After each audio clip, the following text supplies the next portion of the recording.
My name is Alex Abbott, and I'll be your host today. And we are joined by, who would like to go first? Mr. Adam Gray? I'm Adam Gray. As you can see, just there. I'm co-founder of DLA Ignite, and I'm one of the regulars on this show. What's caught me off guard, actually, is I was expecting Jeff to be in the green room when we started. I just popped up to say surprise. Hello.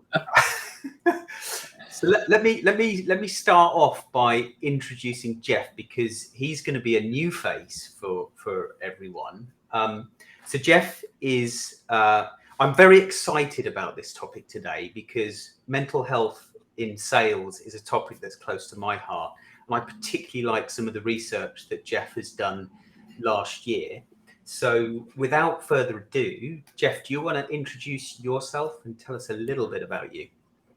Yeah, my name's Jeff. I'm the founder of Sales Health Alliance, which is a company entirely focused on the mental performance side of sales. So it starts by helping leaders identify how things like stress and burnout, negative thinking, how that's impacting their team's mental performance. And then once we get a landscape of what's happening within the team, it's working with them and their teams to upskill in areas around things like mindset and stress management, how to effectively build resilience and make work more meaningful, to really drive higher performance through better mental health and resilience and all that good stuff. So cool. I can get into how I started my story a little later, but that's essentially what I'm up to and what Sales Health Alliance is focused on. Brilliant. Looking forward to it. And Rob. Hi, all. I'm Rob Durant, founder of Flywheel Results, and I am really excited to be a part of this conversation today. This is something that strikes home for many people, so I'm looking forward to the discussion and hopefully being able to help. Andy. Sorry, I think I'm in the wrong call. I'm from procurement and Andy, founder of the Institute of Sales Professionals and lecturer in sales leadership and performance at Cranfield University. And I'm really fascinated about this as we try to do some stuff to help the well-being of salespeople. I think it's exceptionally impertinent. I don't know, Jeff, if you saw Gartner's statistics that they sent out today, but it isn't looking good if you're in sales and you want to have any shred of mental kind of stability. And I know I've been there. I'm probably still there as well. So really looking forward to this. Yeah. So some of the stats I wanted to kind of pull out, before Jeff tells us a little bit more about his backstory. 79% of salespeople are stressed or highly stressed, according to the research Jeff and his team did in 2022. 63% of salespeople are suffering with poor mental health, and 60% of sales leadership are suffering with poor mental health. And so today we're discussing, why are we getting it wrong? A lot is happening in society that sales leaders are overlooking, and the path is broken. So what needs to change so that salespeople can enjoy their jobs again? So I'm really looking forward to that bit of the discussion. But before we get into it, Jeff, do you want to tell us a bit more about your backstory and why Sales Health Alliance? Yeah, totally. So I am a former sales leader myself. So the way I like to describe it, there was like sort of two genesis moments throughout my career that sort of led to Sales Health Alliance. First one being when I first started in sales about 13 years ago. It was sort of the classic boiler room type of sales environment, $200 a day, 2.5 hours of talk time. You weren't hitting your metrics, you let go very quickly. So very much this sink or swim type of sales environment. And on the surface, I did really well from an individual contributor level, but behind the scenes, I struggled immensely with anxiety, insomnia. I'd get these really nasty panic attacks in the middle of the night. So it was after the third panic attack that put me in the hospital when sort of Genesis 1 happened. And going to therapy 13 years ago was still highly stigmatized. I tried anxiety medication and I didn't like how it made me feel. So I sort of went down this path of self-growth to learn everything that I possibly could around mental health, stress, and what are other professionals inside sales and outside sales doing to manage the pressure of their jobs and navigate the emotional ups and downs, because there's so much to love about sales: the learning, the growth, the camaraderie, the money that you can make. So that's when I sort of really had this passion start to unfold, and I started learning everything I possibly could, and didn't really share it with anyone over the next sort of couple of years as I went down my own path. And then Genesis 2 happened in July of 2018. I just launched my first sales consulting website, and I was ready to be entrepreneur life and ready to set off sail. And 3 days after I launched the website, I was diagnosed with testicular cancer. So life threw this like crazy curveball that I wasn't ready for, but that was the experience when I realized the same strategies I was using to take care of my mental health and sales, I naturally executed on during this next stressful period of life. And as I sort of got better and went through the recovery, it just became clear, like, who can I help? Who can I serve? And it really became clear that anxiety in sales is not optional. It's really part of everyday life. And when teams become anxious and stressed and burnt out, their performance really starts to suffer. So how do we change the lens on this topic to really think of sellers as these corporate athletes, and working with leaders in their teams to upskill in these areas which are neglected and overlooked consistently? Yeah. May I just make an observation? So Totally. I obviously, in what we do, we talk to sales leaders and sales people a lot, and it means that we get to see the inside track on the reality of working within lots of companies that are very good at PRing their care for their staff. And I was having a call ahead of a meeting with one of the largest of tech companies. And the person that I was talking to said, and we've known each other for some time, and the person I was talking to said that the team that they lead is falling apart. The people are under incredible pressure. They said, we're renowned as being particularly good payers, so everybody is incredibly well compensated. But the reporting structure, and I thought when I worked with Alex, I thought that the reporting structure and the forecasting schedule that was expected of people in sales was pretty brutal, but nothing compared to this other company. Basically quarter end is every single month as far as they're concerned. And no sooner have you done a forecast and a deal analysis of each of your deals, then you're preparing the next one, which is going to happen 3 or 4 days later. And it's like what hardened sellers would expect to be the behavior at year end, when we're trying to pull those last few straggling deals across the line ahead of closing out the year. And it seems like in this company, it's like that every single day. And this is a company that's very well known for giving people time off to do their charitable stuff. And, we're having wellness days and all of this kind of stuff. And actually, the reality is very different from that. And I think that one of the challenges is that sales, I was going to say is invariably a brutal job to do. And lots of organizations want all of the glory and the feel-good feeling of saying, we really look after our staff and we give them all of these extra benefits outside and beyond what we have to do, all of these well-being things. But the reality is that many of these organizations are still in the dark ages in terms of how they see salespeople as like a commodity that can be strip mined until it's used up and then discarded. And it's just horrendous to hear this, absolutely horrendous in this day and age. Yeah, and I think part of that is like, I think that's how my view really started, as like for a very long time I looked at these sales organizations or these sales leaders and founders who are trying to build these companies. I'm like, initially my perspective was, this is horrible. How do you treat people like this? You're the enemy. And I think the longer I've gone down this path over the past couple of years, it's shifted to being really compassionate and empathetic towards leaders and founders and anyone trying to build a company, because it's not easy and it's really difficult. And I think it's less of, evil existing and people like intentionally doing this, and more of a just overall lack of education and a need for upskilling in both leaders and individuals to manage the difficulties of their jobs. I think like wellness days is a perfect example where it's like the easy thing to do, but there's sort of like three primary things that are wrong with wellness days in general. It's a reactive strategy. So you're saying like people are burnt out, let's give them time off. So the problem has already been addressed. Two, you're assuming that everyone in your team and everyone in your organization has the skill set to effectively rest and recover and use that wellness day effectively.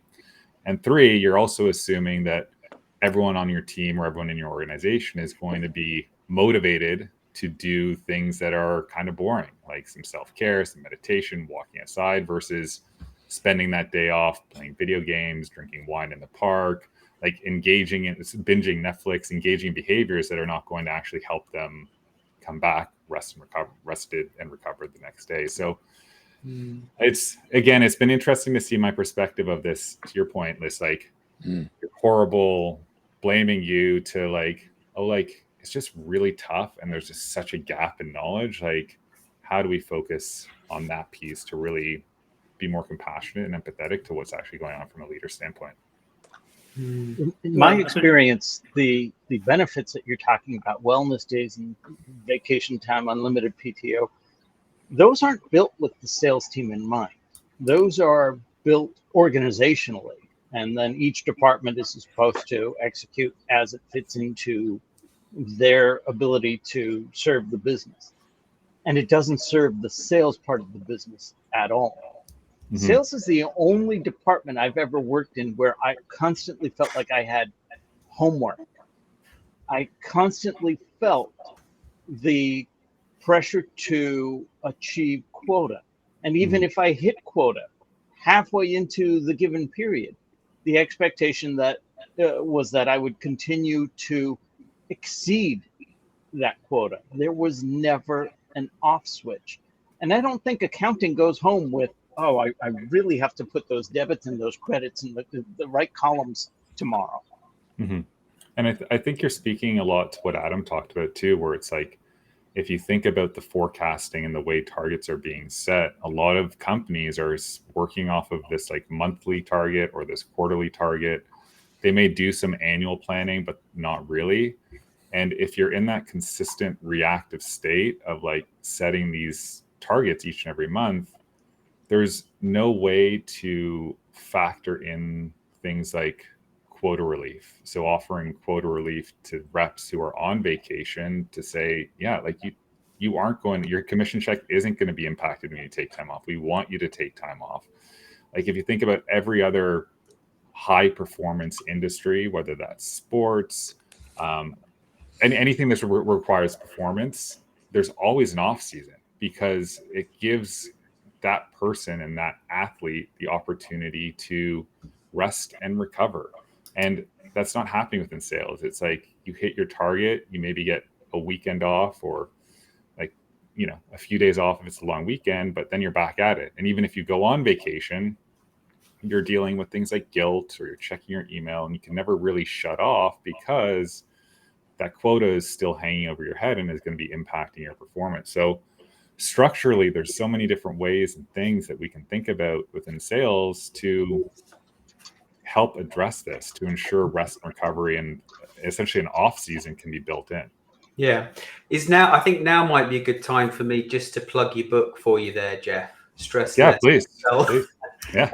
and sell more, because there's a little story in here.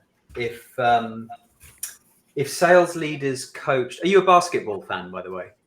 Huge basketball fan. I think my claim to sort of fame is I played against Steph Curry in grade 8 and he absolutely destroyed my team. So yeah, huge basketball fan. Nice. So it's January, month is January, number 15 of 220 things or ways to prioritize well-being.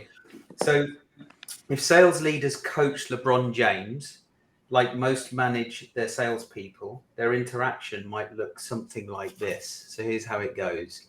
Sales leader, We're on a 6-game winning streak.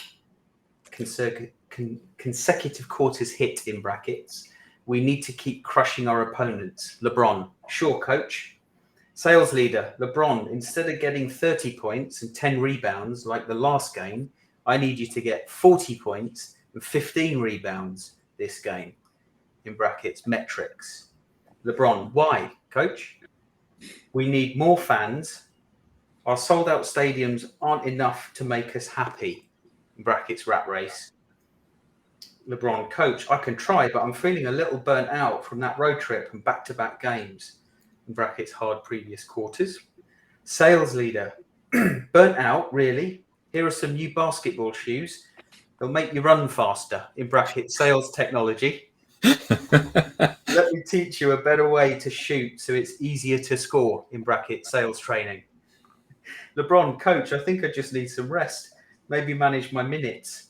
In brackets, lower my metrics in the next game so I can rest and not get hurt. Sales leader, no, we need to win this game. In brackets, hit sales target. Didn't you hear me? We need to crush it or the world will end. Well, we've got some great comments in. Perhaps Alex, you might like to address this one. Given that it is your wife. Yeah. Let's say we've had, let's say for many years I put work before family, and on the rare occasion we would go on a family holiday, I would often be searching for Wi-Fi in the hotel lobby rather than sitting by the pool. But I saw the error of my ways, and actually had suffered from depression and burnout before. And it's, when you kind of experience that, you start making decisions that sort of take care of yourself, your body and your mind, and prioritize that. And one of the things is spending time with family to recover and enjoy that time, so that you can perform. And I think it's a really interesting point, Jeff, that you make. There's a few leaders in life that I've come across that have battled a lot of stuff, but then actually had the courage to take a stance. And I was very lucky to sit down for dinner twice with Jack Welch, who used to run GE. Mm-hmm. And he asked me, this is very early on, it's like my third job or something like that, and in sales. And he said to me, so what's your work-life balance? And I said, I'll run through brick walls and work at 10 o'clock at night. I'm there for you, Jack. This is it. I am GE through and through. And he went, got any family? And I went, well, yeah, a young family. And he went, how much time do you spend with them? Well, not a lot, because I'm totally work focused. He said, you're going to learn a lesson in life, and that lesson is you're going to leave a company by your choice or by their choice. And after 3 months, people are going to struggle to remember what the hell you did. And you went, but the time you spend with your family, the virtues and the values that they actually get from you will go on for decades and generations. It's very true. And it's true. And I left a company by my own choice, but I was having I got up one day and just thought, I can't look myself in the mirror and go into work and do the board meeting on Monday. Just couldn't do it anymore. And within 3 months, nobody called. Yeah. It's one of those things. And I think we see it, if you were to die tomorrow, that recruiting and that hiring would be full swing a few days after that. It's important to keep things in perspective, but it also touches on one of the dumbest things that sales companies do that it drives me absolutely mental is how at the end of a quarter or the end of a month, they just reset the scoreboard. Everything goes away. You're back at zero. You're back at zero. You're back at zero. And I'm not saying that you can't sort of reset and start over. You need to keep lifetime revenue visible. That is an incredibly important anchor point for a seller to have to your point, that Andy, when you do end up leaving, it's saying, well, shit, I don't know what I did when I was here, versus I'm leaving and I'm walking away knowing that I sold over $500,000 for this company. That's like, I made an impact on their bottom line. And I think about all the customers that I helped. And two, when you do inevitably miss your target at some point, it's easier to say, yes, I missed, but you then have a different anchor point for your attention to say, but look at what I did over the last 6 months or the last year and a half. Like I'm capable. I believe in myself. Like the fact and the proof is right there, versus back to zero. I'm like really bad. Like, it's just like, why do we do that? It makes zero sense. The bit, and I'd be interested in Rob's viewpoint, because it's a bit of an Americanism, but I was teaching at Cranfield the other day, some sales directors, and they actually said something to me that made me literally cry, which I thought was dead, which is this promotion of your superstar salesperson to a sales manager and what fail. Yeah. You go, yeah, they're awful. They're absolutely shocking. Well, hang on a minute. They were the best thing since sliced bread when they were sales reps. So we did nothing to support them, nothing to prepare them. I just threw them over the line and we categorized them as shit. And you go, and that's got to be something we've got to address, surely, Jeff, yeah? Yeah, I mean, it's someone wrote about that today, Alex Newman, how it's just like we train these people and these top performers on like how to sell effectively, and then we say, hey, here's a new role where you're responsible for the people and the lives of others. It requires an entirely different skill set, and we're not even going to train you, but good luck, you're going to figure it out. Like, it's so silly. And there's so many other sort of data points out there that go back and show that frontline manager and that relationship that an individual has with their manager is the most important driver of how long someone spends at a company and how well, they perform and relate to others. It's critical, and we just don't provide any training. We'd rather say, well, let's do more negotiation training or discovery training. It's like, we got that. We're good. Like the other side of this, the mental piece, the stress piece, the relationship piece, connection piece, that is where we're struggling right now as an industry. I wanted to bring up the question that Dr. Dale Childs had posted. First, he says, such an important topic. Thank you for sharing your experience. I'm intrigued to understand a bit more about how you feel the sales environment could have been adapted to help you during the time when you were struggling. Yeah, so I was lucky because I had a really good mentor manager at the time that really helped with sort of that difficult period. His name's Ryan Austin, and I think the most important thing that a leader can do is provide more safety instead of less safety when someone's pacing behind, because so often we think the answer to performance is to put them on a PIP or risk job security, to say if you don't do X, this really bad thing is going to happen. And the problem with that is, if you think about a stress curve which goes like this, and on this side you have 79% of sellers that are highly stressed. So what we want to do is we want to get them back to this middle piece, the optimal performance zone.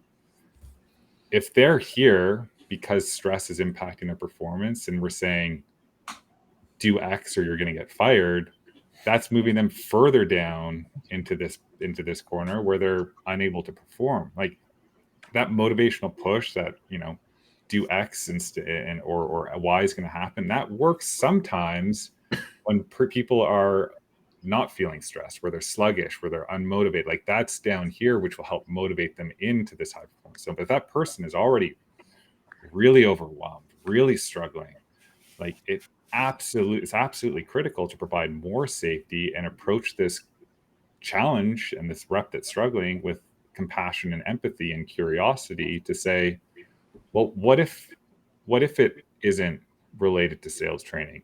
Maybe this person isn't lazy, and maybe this person is actually a good fit and they just need some help. Like, what are some of the other things that could be happening? Well, maybe it's sleep, Maybe it's, something's happening in their personal life. Maybe they just lost a deal that they're having trouble managing the internal chatter in their head. I think one of the best sort of perspectives I had was one of my clients, their leadership mission was to be the best stop in a person's career and the most memorable stop in a person's career. So their approach was, whenever this person leaves, as long as they're here, we want to make sure it is the best experience that they have in their 40 or 50-year career. And when you approach it like that, all of a sudden you start to include other things like, well, maybe PIPs aren't the best approach. Maybe we should consider things like health and well-being more effectively. And that shift from a leadership perspective changes how you approach these individual conversations on a regular basis. So I heard you say leaders provide safety. And for me, the critical distinction there is leaders provide safety. Managers think they provide motivation. There's a significant difference between managing and leading. And I don't think enough weight is given to that distinction, especially as somebody matriculates into that manager of others for the first time versus the individual contributor role they've always known. Yeah. But to your point, Rob, as well, like I think that goes back to why it's so important for leaders to take good care of themselves, because if that leader is operating in distress, so if we think about this curve and they're down here in a state of distress where they're anxious, where they're worried, the part of their brain that's online for empathy, curiosity, compassion, that's offline. They're in a fight or flight, and they're saying, like, I just need to protect myself. Like, I don't care what happens to this person, get them out. Like, that's the problem. Like, leaders have a critical role. That's why leadership is so hard, is because not only do you have to be sort of aware of everyone else on your team, you absolutely have to be taking good care of yourself to ensure that you're showing up in a place where you can be compassionate, you can make good decisions, which often isn't the case if they're maybe getting squeezed by executive leadership or other things that are happening in their life. So it's, again, there's so many nuances to this topic, but I don't know how often this conversation that we're having today just never takes place in terms of and that's the issue, isn't it? The issue is that this isn't spoken about. And I think that one of the other things is that this comment from Andrew, do many companies promote wellness policies they have, but are they only applicable to a certain few within the company?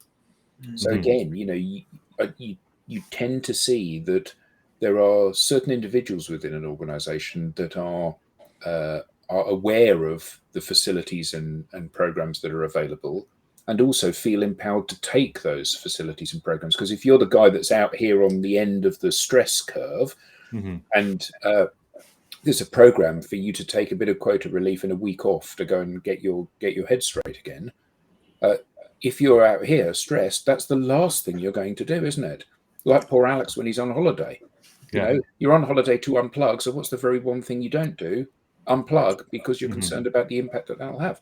Now, it's worth saying, Alex, for you, you've got a lovely wife and lovely kids, so it hasn't worked out too badly for them. But it could have done, couldn't it? I think there's, and Emmanuel's got a great comment here. And hi, Emmanuel, hope you're well. There's two great books that two Harvard professors wrote. Jeff, I'm sure you probably know them. So there's Amy C. Edmondson, who wrote the book The Fearless Organization, and talks all about psychological safety. And there's actually an 8-point assessment in there. And actually, most organizations aren't psychologically safe, which therefore makes it virtually impossible for you to actually have any kind of caring and well-being and anything else. And then there's the other one by Sean Aker, which is the happiness principle. And this concept, particularly in sales, which is that actually success drives happiness. And Aker grabbed that and he went, no, that's just wrong. It's the same wrong as in 1754, the Austrian astronomer basically found out that actually the sun didn't revolve around the earth. Actually, the earth revolved around the sun. And unfortunately, it took him 100 years for everyone else to catch on to that. And it's probably going to take us a few years for everyone to catch on to the concept of, you know what, beating the crap out of salespeople is probably a very antiquated way of doing things. And looking at different metrics of how you might actually motivate people. And actually, to your point, Adam, I don't think a week off works. You know, I think we've got to think about things more long term, really delve into how do you create an environment for people to be psychologically safe, for people to be vulnerable.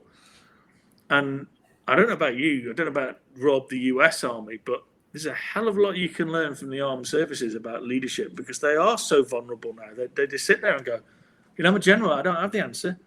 You know, I'm not the guy that's charging the machine gun post in Iraq, so I'm going to ask some questions of the people around me.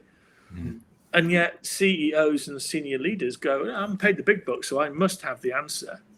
So I'm just going to impose it on everybody because I know the answer, because that's why I'm the CEO. And it's like, no, that's got to change as well. How about being vulnerable and going, I don't know. I think you touched on just very quickly, because you touched on Amy Edmondson's book, which is one of my favorite. And I think it's very relevant to today, because she talks about an acronym called it's called VUCA, and that stands for high volatility, high uncertainty, high complexity, high ambiguity, and why safety is so critical to provide in high VUCA scenarios. And if we think about what's happening in the world today, we are this VUCA situation, volatility, uncertainty, complexity, and ambiguity, we are accelerating at a rate that's never been experienced in human history, where there's these disruptive things that are happening, whether that's global wars, climate change, the rise of AI. There's all of these things that are going to hit sales industry and the workplace in general simultaneously, that we have to we have to prioritize this stuff, because relying on these outdated fear-based management tactics that were used for an assembly line back in the early 1900s, like, your team is, you're screwed until you start to identify and say, like, we have to change our ways with what this new world is bringing in, not in 20 years, like in a year. It's here now. Like, I don't think, though, that, I mean, addressing mental health and doing all of the things to prevent that as individuals is one thing, but this idea, and you write about it in your book, this idea of fossil fuel and the Industrial Revolution creating, like, growing our economy and creating so much value for people around the world, yet it's killing our planet, right? The traditional sales funnel that once worked, but it's damaging businesses because buyer behavior has changed. Salespeople are selling harder. The bottom of the funnel is getting tighter. Surely we need to address, we need a different approach in sales. But I really like that, and I'd be really interested in Jeff's response to this, because we talk about sellers being very, very stressed, and they are. This isn't a but. I don't agree. But actually, here's a concept: aren't buying groups as stressed as hell? So if we've talked about Matt Dixon's book, but he professes that actually the fear of failure means that most people in buying scenarios, the other side of the fence, never make a decision because they fear that their signature on the bottom line is going to come back and bite them if something doesn't work in the project, or something doesn't work with the project, the product, etc., and so forth. Yeah. And so actually, isn't this psychological safety dragging companies and this well-being, dragging companies down for both sides of the equation? What do you think, Jeff? Yeah, I would agree fully, and I think one of the biggest, one of the best lines I read, I'm gonna butcher it, but it was a book that by Brené Brown that she wrote a couple of years ago. I think it's Daring Greatly, but she was talking about in the early 2000s how, we had 9/11 happen, we had wars happening, and she was talking about how this period, the way post-traumatic stress, PTSD, gets shows up at a societal level is through disengagement and a loss of connection and a lot of anger and sort of polarization of beliefs. And she wrote that back in like 2006 or something. And if you think about all of these traumatic events that have happened over the recent time period, that PTSD that we're experiencing at a societal level, it's just getting worse and it's not being addressed. And you think like all of these posts and all this great data around how disengaged people are, for sure it's going to impact sellers. For sure it's going to impact every department of an organization. For sure it's going to impact the buyers that we're selling to. It's impacting all of us. And it's like, this conversation isn't limited to just sales, because it's like, to your point, it's affecting everyone. And we're all struggling. And there's a lot of like pandemic fatigue and things that are happening with the changes that are happening that we're all just trying to do our best to get through. Yeah, to your point. I like Jason's comment. It also stifles innovation as it causes paralysis in many sales individuals and doesn't give room for reflection and experimentation. Yeah. Mm-hmm. But one of the interesting things, and you spoke about putting people on a PIP. Do PIPs actually work? I mean, there will be some individuals where obviously if you whip them harder, they'll run faster. But in the overwhelming majority of cases, I can't imagine that the shame of being placed on a PIP and the stress of being placed on a PIP does anything other than encourage you to pick up the phone to the recruitment consultant and find another job somewhere. When it gets to that level, though, Adam, If that's the intent, then it worked. the decision's usually been made at that point, right? Yeah. I mean, the PIP is not, as stated, improvement.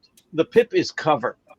Hey, we tried. You can't sue us. We let you go for a cause.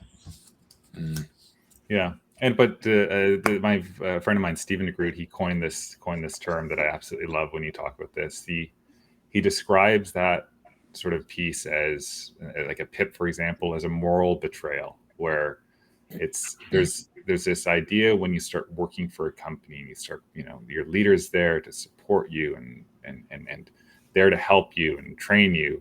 And when you defer to something so harsh as a PIP, it's such a moral betrayal. And again, it's pushing that person. It makes that person feel as an outcast of their tribe. And I think you're right, Rob. A lot of it is to, cover the company's You can asses, say it. cover the company's asses so they don't get sued. And it's like, why do we go through this, like this really like this song and dance, which doesn't help anyone, versus like really having an honest conversation and say, well, okay, let's check the rep first. Like, are they like, where are they at from a mental health standpoint? What's their stress levels at? And then actually have a conversation around fit. Like, people don't want to show up to a company where they're in a bad fit every single day. So let's have a conversation about that. And if it's not a right fit, that's okay, but let's talk about it. And then as a leader, rather than worrying about managing someone on a PIP, why don't you say, well, like, let's invest that time into helping this person find a new role where they will be a fit. Like, that's a way more productive conversation and a healthier way to approach it versus this like song and dance where people are worried about getting sued. And it's just like, it's okay. It's not a fit. Like, let me help you. Yeah. When I had to put somebody on a PIP, as was dictated to me, I sat them down and gave them two choices. We can work on sales training techniques, and I can help you, coach you in that way. Or we can work on your resume. Which is going to be a better benefit to you? But at least at that point, they were making the decision as to whether or not the role was right for them, and then moving forward accordingly. I love that. I love that approach. It helps empower that person to make a decision too. Like, it's like it puts the ball in their court to say, like, and again, you position yourself as someone that's there to support them regardless of what decision they make. Yeah. Yeah.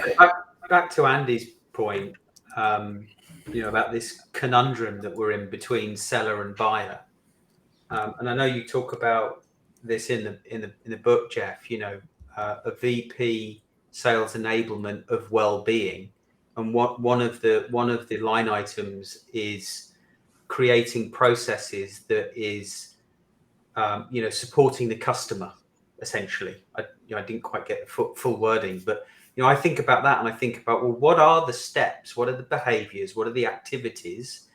What's that guiding light, that pathway that we can create for sellers, for salespeople, not just sellers, sales, marketing, and customer success, that actually map to what the buyer is experiencing, and geared towards helping the buyer through that journey. So you bring buyer and seller together in a more symbiotic way. Mm-hmm. So I haven't looked too much at that. I think like Brandon Fluardi, he has a lot of great content around that approach specifically of how do you really approach the conversation as this transformational process of helping them see, A to B, but position yourself as a guide. Again, I can't speak to it as well as he can, but he's sold some pretty incredible 7-figure deals where he's done this approach to really address and approach that conversation with a totally new insights and new perspectives that the company isn't even thinking about, that really helps you be invited into the conversation versus this conversation that typically happens when buyers and sellers don't really trust each other. And there's like, I know you're trying to sell me, like, stop doing that, versus, hey, here's this new way of looking at it, and why don't we look at it together from this perspective and see if that makes sense. I think Neil Rackham summed it up, and this is going back to 1974, isn't it, when he said, "There's 19 salespeople will sell you a ladder when you've fallen down a hole." That's what people want. The 20th person that goes, "But before you do anything, there's a hole over there, and what I'm going to help you with is how you're going to avoid that hole." And we don't do enough of that. And that's credential selling, but it's insight selling, and we don't have salespeople that connect to the C-suite and say, "Here's the issue that's coming. It's applicable to your industry. It's applicable to your region." And I think that's partly because the Internet of Everything thought that was going to provide all the solutions, isn't it? So the smile that Neil Rackham looked at was everything's either going to be super transactional or super consultative. And actually, it didn't work out like that, because the Internet of Everything just confused everybody and got them all misdiagnosed. Isn't the issue primarily that people are still compensated on that quarter by quarter or month by month basis? So you're down a hole. It's all very well that I'm going to show you a map of how to get out of your hole, but actually I can take some money off you today by selling you a ladder to get you out and solve that immediate problem. The fact that you're going to have the same problem again. I'll put you in the hole first. Sorry? So I'll put you in the hole first. Yeah. And that's the problem, isn't it? Because salespeople are compensated, sell any deal today rather than the right deal or the big deal tomorrow in many instances. Well, that's a fundamental concept of effectively mis-selling driven by shareholder value return. But many organizations operate under that cloud, don't they? Well, virtually everyone does, because I can't think of a company, and I welcome anybody to tell me of a company that actually doesn't put its numbers up every year, because it either has private shareholders or it has public shareholders, and they want more. And then henceforth, the only way you get more is if it isn't a blatantly obvious solution that people buy. So it's a pull rather than a push. You need people to convince them why they want it. And then henceforth, there comes the stress. It's the oil in the San Andreas fault, isn't it? We want this. They don't necessarily want that, and we're going to make you the lubricant. And that's, I've been there, where not because the company was bad, but because one company didn't understand what the other company really wanted in a partnership. And your job in the field was to make it work every single day. After 12 months, it was like, this is just torture. I'm off. So I think it comes down, and I don't want to make it about pipeline, but we should be discussing about the fundamental is if you've got genuine 3 or 4 times your goal in conversation and pipeline, you don't have this problem because you can afford to take a longer term view. Yeah. Big question, big debate. We should come back for it next week on this. We should. Get Jeff. Jeff, back. we had this QR code up before when we were speaking about leadership, but you didn't have a chance to address it. Did you want to let the viewers know what is behind this? Yeah. And Andy, just for Andy, I think that's a great point. Like having a full pipeline is one of the most effective things you can do to buffer stress, but it's tough to fill that pipeline, especially with what's going on. But no, I think it's a great topic for sure to go over. But in terms of this that is up on the screen right now, so one of the biggest sort of challenges that I've identified is, again, going back to this perspective that sales leaders, executives, they aren't these evil people that are intentionally trying to, do these nasty things to sellers.